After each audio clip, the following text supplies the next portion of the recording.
and welcome to Euromonitor International's podcast series, discussing hot topics and global trends in industries, economies, and consumers.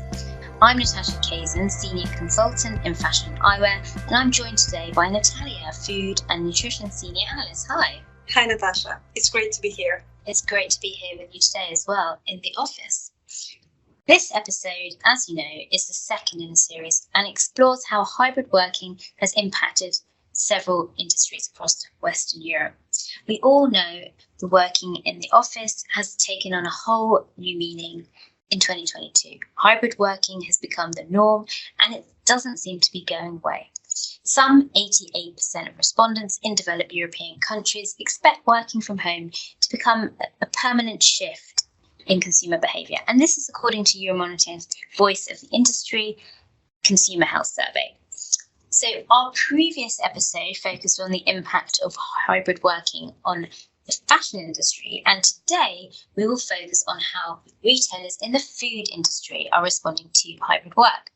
An area that is really not my speciality, I have to admit, but I am super excited to learn more about this.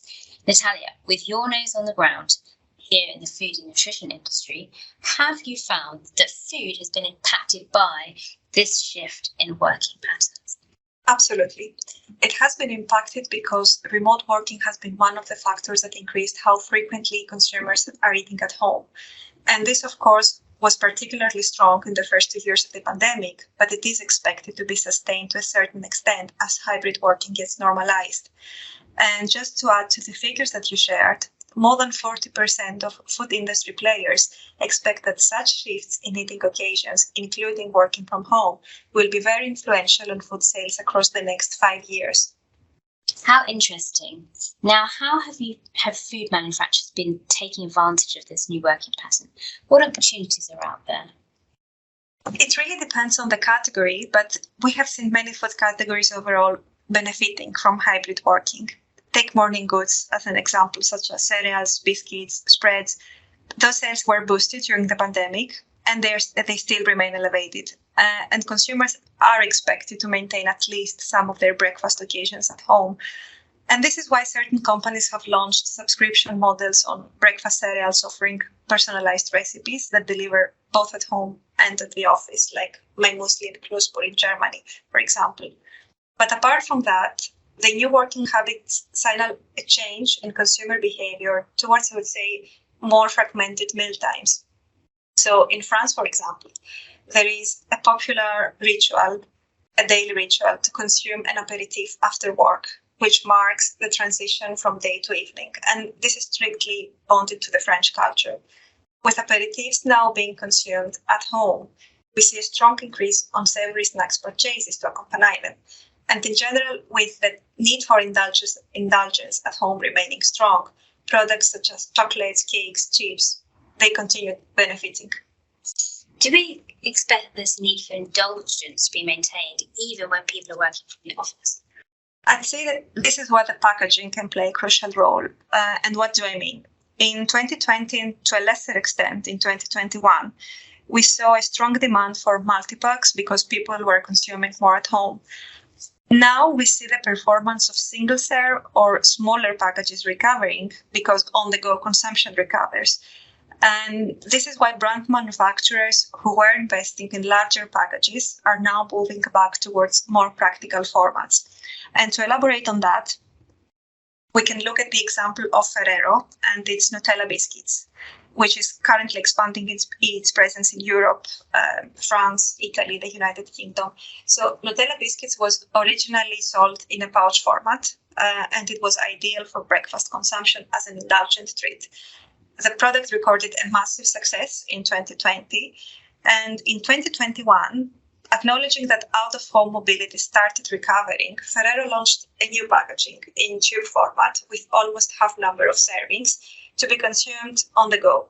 The packaging is practical, it is resealable, and overall it is designed for being carried out of home, I would say.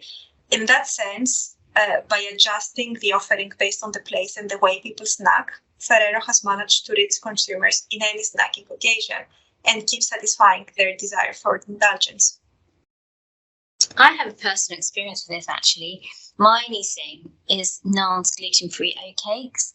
And they come in a package of 4 pouches with 6 crackers in each. And I will take a pouch into the office on the days I work, and then I'll do the same from home. So it really helps me to organise myself quickly. That's a great example, and I think most of us can relate to this. There is this pre-planned indulgence, and we have adjusted to buying the most convenient packaging. Yeah, but I'm really interested to know, what are the challenges that the industry are facing since this new working pattern began? Well, again, this depends on the sector. So let's start with food service. Hybrid working has had a negative impact on food service sales, especially in city centres where work premises are mostly present. And consumers who used to have restaurant lunch with their colleagues, for example, are now more likely to prepare their own food at home or order food from a restaurant close to their home. And the same challenge is faced by other food service outlets, such as coffee shops or food-to-go stores, which means that the recovery from the huge sales decline that they experienced in 2020 during lockdown restrictions is now hampered. And on top of that, consumers who are concerned with rising inflation are even less likely to spend money dining out at the moment. Are food service players responding to the shift away from the city centres? Some food service outlets are expanding their presence in regional towns. Take Pret a Manger in the United Kingdom as an example. Pret has noted a significant traffic increase at some of its shops in regional towns, and it has decided to shift its focus beyond major cities. So I think in August 2021, the company announced its decision to open 100 franchise shops and 100 company-owned shops outside of London and other major UK cities. The openings are projected to take place over the next 2 to 3 years, which I think reflects the company's position that this trend is going to be maintained. Yeah, sure. And what about food retailers? Is people spending less time in city centres, are retailers also trying to expand their presence in the residential areas? That's right. We have seen European retailers having a focus on expanding the number of stores in more residential neighborhoods. At least this is the case for Aldi France, which has more than 1,300 stores across the country. And now Aldi aims to open around 100 stores by the end of 2022. And this is part of its 2030 broader strategy to enable all French consumers to have access to one Aldi store within 15 minutes of their home. Okay, so one of our top 10 global consumer trends of 2022 was the rural urbanite, with city dwellers seeing the benefits from consuming in their neighbourhoods and businesses expanding their product lines to cater to these consumers. So Aldi France is really, therefore, a perfect example of this. So the rural overnight. Absolutely. Yeah. So after you've picked up groceries 15 minutes from home, you've probably got to cook them. So what about home cooking? Are we seeing a sense of cooking fatigue after an increased time in lockdowns? So home cooking was really hot early in the pandemic as a result of lockdowns and closures. And while consumers working from home are likely to cook more often, the trend is cooling off because consumers are experiencing some sort of cooking fatigue. For some people, actually, remote working has even blurred the line between work time and home life, which has further reduced their willingness to spend a lot of time cooking.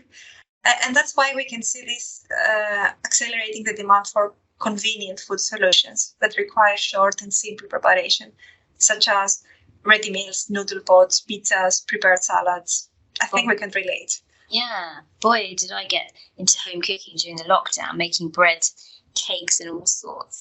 And this has certainly tailed off me. Have you experienced any cooking fatigue as well? Well, maybe not cooking fatigue, but definitely meal planning fatigue. Yeah, that reminds me of meal subscription boxes. How have they been performing? So subscription-based models are gaining particular ground because they tap into the trend towards both convenience and hometainment. And now there are plenty of such options across Europe. There is HelloFresh, Simply Cook, or even more tailored services brands such as Pasta Evangelists in the UK. And in my opinion, the success of such brands is reflected on the fact that some of them have been acquired by major packaged food groups such as Nestle and Barilla.